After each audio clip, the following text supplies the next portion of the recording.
Hi అండి, welcome to YD TV. నేను గీత. ఈ రోజు మన పొరిగింటి పుల్లకూరలో మీకోసం ఒక గోధుమ రవ్వ రెసిపీతో మీ ముందుకు వచ్చేసాను. స్వీట్ అన్నమాట, కమ్మని స్వీట్, బెల్లం అండ్ గోధుమ రవ్వ నెయ్యితో స్వీట్ చేసేసుకుందాం. మరి ఆ ప్రాసెస్ ఎలాగో స్టార్ట్ చేసేద్దామా? ఇందులో 1 స్పూన్ నెయ్యి యాడ్ చేసుకుంటున్నానండి.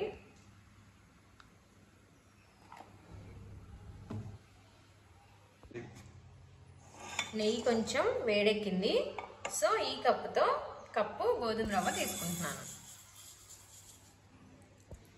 దీన్ని మంచిగా కలర్ చేంజ్ అయ్యే వరకు ఫ్రై చేసేసుకుందాం.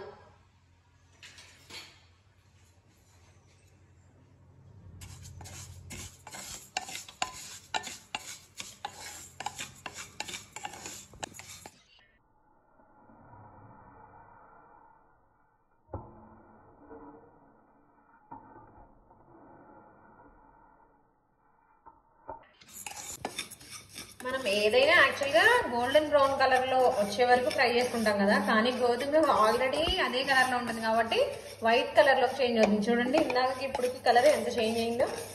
ఇలా వైట్ కలర్ లోకి వచ్చే వరకు ఫ్రై చేసుకోవాలి. ఫ్రై చేసుకొని దీన్ని ఇప్పుడు మిక్సీ జార్ లోకి తీసేసుకుందాం. ఇది గోధుమ రవ్వని మనం నెయ్యిలో ఫ్రై చేసుకున్నాం కదండి, అది మిక్సీ వేసేసుకున్నాను. అది కొంచెం మిక్సీ వేయగానే అందులో మెదగగానే బెల్లం కూడా వేసుకొని మిక్స్ చేసేసుకున్నాను అనమాట. ఇదంతా ఒక బౌల్లోకి తీసేసుకుంటున్నాను. కొంచెం ఇలా ముద్దలా అయ్యే వరకు మిక్సీ వేసుకోవాలన్నమాట.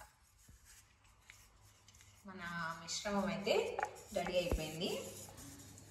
చాలా ఈజీ రెసిపీ కదా. మనం ఇప్పుడు దీన్ని ఉండలుగా చుట్టేసుకుందాం.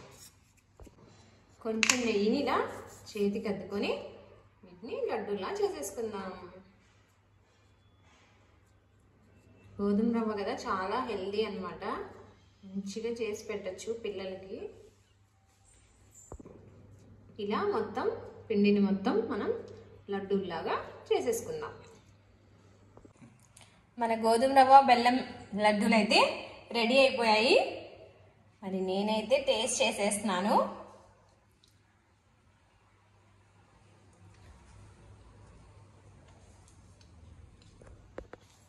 చిన్న చేసుకున్నాం, మంచిగా రాదు తిన్నాను. చాలా టేస్టీగా ఉన్నాయండి. మీరు కూడా ఒకసారి ట్రై చేసి చూడండి. చాలా మంచిది. గోధుమ రవ్వ అండ్ బెల్లం తీసుకున్నాం కాబట్టి నెయ్యి ఫ్లేవర్ కూడా చాలా బాగా అవుతుంది.